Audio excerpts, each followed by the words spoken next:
Hello everyone, कैसे हो आप सब। आई होप कि आप सब अच्छे होंगे। मैं भी ठीक हूँ। और यहाँ पे देखिए, मैं ये सूट की कटिंग कर रही हूँ। ये सूट आया था सिलने के लिए, तो मैंने सोचा कि क्यों ना इसकी कटिंग करके रात को ही रख ली जाए और अगले दिन मैं इसको सिलूँगी। तो अभी फ़िलहाल में मैं जो मशीन है ना, मेरी सिंपल मशीन है। आप सब लोग पूछते हैं कि कौन सी मशीन है, तो मेरे पास सिंपल मशीन है जो नॉर्मली हाथ से भी चल जाती थी। और उसके बाद जब मेरे से हाथ से नहीं हो पा रहा था, हाथ थक जाता था, काफ़ी ज़्यादा कपड़ा आता था सिलाई के लिए, तो मैंने इसमें पायदान लगवा लिया था। और पायदान लगवाने के बाद अब क्या है, अब मशीन में ना थोड़ी सी दिक्कत चल रही है, क्योंकि मशीन में ना धागा बहुत ज़्यादा टूट जाता है और इसका जो शटल वाला एरिया है वो काफ़ी ज़्यादा डैमेज हो जाता है। बार बार हर 2 महीने में नया डलवाओ तो हर 2 महीने में गड़बड़ हो जाता है। तो इस चक्कर में मैंने सोचा है कि मैं नई मशीन मंगवाऊँगी अपनी। तो हो सकता है कि इस हफ़्ते मेरी नई मशीन आ जाए और फिर मैं नई मशीन के ऊपर ही काम करूँगी। तो जो जुग्गी मशीन होती है, मैंने वो लेने की सोची है। तो देखते हैं कि क्या होता है। तो अभी फ़िलहाल में मैं इस कपड़े को कटिंग करके रख रही हूँ। तो कटिंग जब हो जाता है तो ये होता है कि कपड़ा आपका सिल जाता है। तो कस्टमर से मेरे पास बहुत सारा समय मिला हुआ है और ये मशीन मैं तभी हटाऊँगी या एक दिन पहले ही हटाऊँगी, यहाँ से किसी को दे दूँगी या सेल कर दूँगी या जो भी देखूँगी करूँगी। तो उस हिसाब से करूँगी, क्योंकि क्या है ना कि बार बार अगर आपको काम करना है, अगर आपकी मशीन काम नहीं कर रही है तो आप काम नहीं कर पाओगे। तो मुझे मशीन तो लेनी ही थी, तो मैंने सोचा कि क्यों ना मैं अब ले ही लूँ, क्योंकि बहुत समय हो गया है मुझे बुटीक करते हुए। और बुटीक के साथ साथ मुझे और भी काम करने होते हैं, कंटेंट भी बनाना होता है, वीडियोस का भी होता है, और भी मेरे चैनल्स हैं सिलाई से रिलेटेड। तो वहाँ कंटेंट बनाने के लिए जब बार बार कस्टमर के कपड़े में भी धागा टूटता है ना, तो वो फिनिशिंग नहीं आ पाती जो आनी चाहिए। तो इसलिए आपकी मशीन अच्छी होनी बहुत ज़रूरी होती है। तो मैंने सोचा कि कुछ ना कुछ इन्वेस्टमेंट करते हैं और थोड़ा सा मशीन लाते हैं नई और अपना काम उस तरीके से करेंगे। तो आप लोग बताइएगा पहले तो मेरा ये आइडिया कैसा लगा आप लोगों को कि मैं मशीन नहीं ले रही हूँ। और ये सारी चीज़ें बहुत ही सिंपल तरीके से मैं करने वाली हूँ, क्योंकि मैं बहुत हाई लेवल की चीज़ें नहीं खरीदती, मैं वही चीज़ें लेती हूँ जो मेरे काम की होती है। तो आज के वीडियो में मैं आपको बात करने वाली हूँ कि देखिए, काफ़ी सारी हाउसवाइफ होती हैं, बहुत सारी चीज़ें उनके मन में होती हैं, बहुत सारे सपने होते हैं। कई औरतें तो बहुत सपने देखती भी हैं और कई औरतें तो सपने देखने से पहले भी ये सोचती हैं कि यार हमारे बस की है या नहीं है, हमारा उतना बजट नहीं है तो हम उतना सपना भी ना देखें। तो मतलब बहुत सारे तरीके के लोग दुनिया में हैं जो सपना देखने से पहले ये सोचते हैं कि हमारी औकात है कि नहीं है। और कई लोग ऐसे भी होते हैं जो अपनी औकात से बाहर के सपने देखते हैं। तो सपना देखना कैसा होना चाहिए, मैं आपको ये बताऊंगी। देखिए, सपना हमेशा आपको बड़े से बड़ा ही देखना है। जो आपको चाहत है ना, आप उस चीज़ का सपना देखोगे तभी सपने को पूरा कर पाओगे। मैं हमेशा बोलती हूँ कि सपने देखना ज़रूरी होता है। अगर आप सपना देखोगे नहीं तो आपको पता भी नहीं होगा कि आपको जीवन में करना क्या है। लेकिन अगर आपने कोई सपना देखा, आपको किसी मन में कोई इच्छा जागी कि हाँ यार, ये काम तो हम भी कर सकते हैं, ये काम तो हम भी करेंगे, या हमें भी करना है, तो जब एक जुनून आ जाता है ना ये वाला, तो आप वो काम कर पाते हो। लेकिन उसके लिए आपको वो चीज़ के लिए थोड़ा सा सोचना, विचारना, समझना होता है। अगर आप कोई चीज़ का सपना नहीं देखोगे तो आप वो चीज़ करोगे कैसे। मेरा एक सपना था कि मुझे अपना सिलाई का काम बढ़ाना है। एक समय था जब मैं शौक में सिर्फ ये हाथ की मशीन से काम करती थी। उस समय मैं ही जानती हूँ कि मेरे हाथों में कितना दर्द होता था। मतलब एक हाथ से हाथ की मशीन से हैंडल चलाना होता था, दूसरे हाथ से मुझे कपड़े को पकड़ना होता था, और उस समय मुझे उतनी सिलाई आती भी नहीं थी। लेकिन फिर भी मैं कोशिश करती रहती थी ये सोच के कि मुझे काम करना है, ठीक है। और कभी जीवन में नहीं सोचा था मैंने कि मैं अपने काम को इतना बढ़ा लूँगी कि मैं मशीन बड़ी भी ले आऊँगी और मैं उस तरीके से भी काम करने लगूँगी।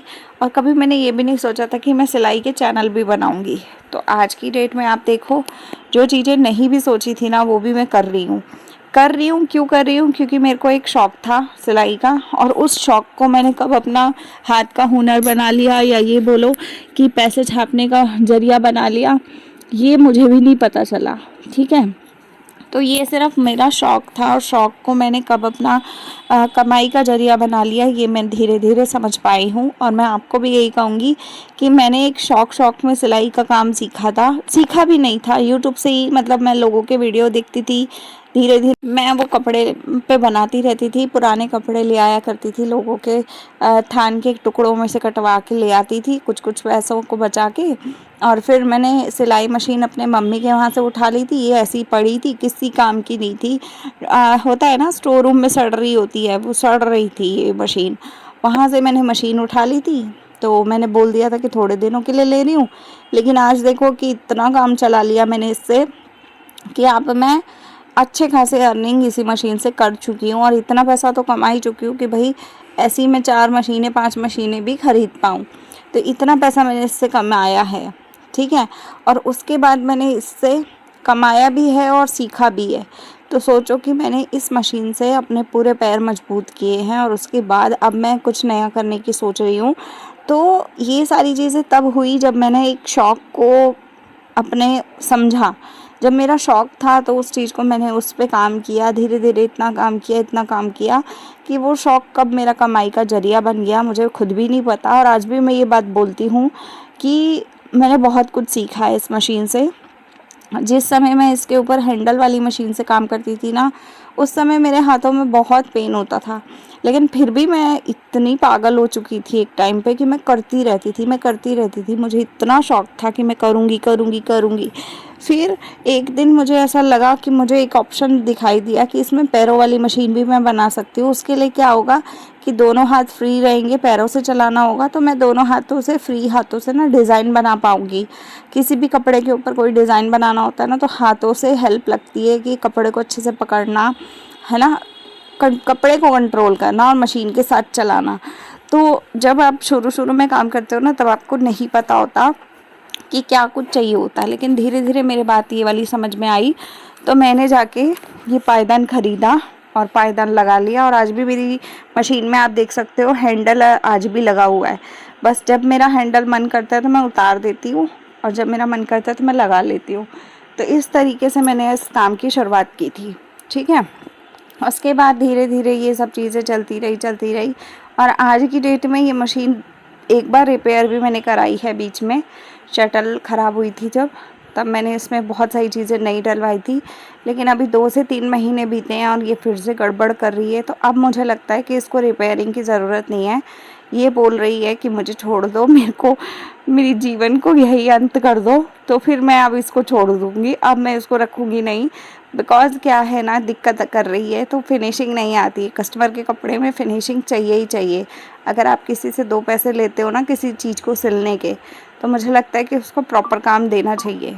और मैंने इसीलिए ये फ़ैसला लिया है कि मैं अब उनको प्रॉपर काम दूँगी और मैं अपनी मशीन को चेंज करूँगी। कुछ पैसे ज़रूर लगेंगे, लेकिन ये है कि अगर मशीन चेंज हो जाएगी तो उसके बाद मेरी काम में स्पीड और ज़्यादा हो जाएगी, और साथ ही साथ मेरी फिनिशिंग भी बढ़ जाएगी, जिससे कि मेरे कस्टमर और ज़्यादा आने शुरू हो जाएंगे। तो काम को बढ़ाने के लिए छोटा सा एक इन्वेस्टमेंट ज़रूर लगता है, लेकिन इन्वेस्टमेंट के साथ साथ प्रॉफिट भी बहुत होता है। तो मैंने अपने शौक़ को कैसे अपना कमाई का ज़रिया बनाया, ये बात मैंने आज की वीडियो में आप लोगों को शेयर की है। उम्मीद है कि आप लोग ये बातें को सुनने के बाद हल्के से तो मोटिवेट ज़रूर हुए होंगे, और अगर आप ज़रा भी मोटिवेट हुए हो तो प्लीज़ आप लोग ना थोड़ा थोड़ा अपने फोकस करो अपने कामों पे, और आप भी अपने जीवन में एक कहानी बनाओ, एक नया चैप्टर बनाओ, ताकि आप भी कल को मेरे जैसे किसी को बताओ तो आपको भी खुशी हो, ठीक है। तो ज़मीन से आसमान तक का जाने का सफ़र धीरे धीरे ही तय होता है, एक कदम उठा के चलना पड़ता है। तो आप लोग कब से अपना कदम उठा के स्टार्ट करने वाले हो ज़रूर बताना। और अभी मैं ये सूट कटिंग कर रही थी, तो सूट कट हो गया है, बाजू में बाद में काटूँगी। तो आज का वीडियो यहीं पे एंड करते हैं। आप लोग बताइएगा कैसा लगा आपको video, like share subscribe comment कीजिएगा। तब तक के लिए बाय, टेक केयर।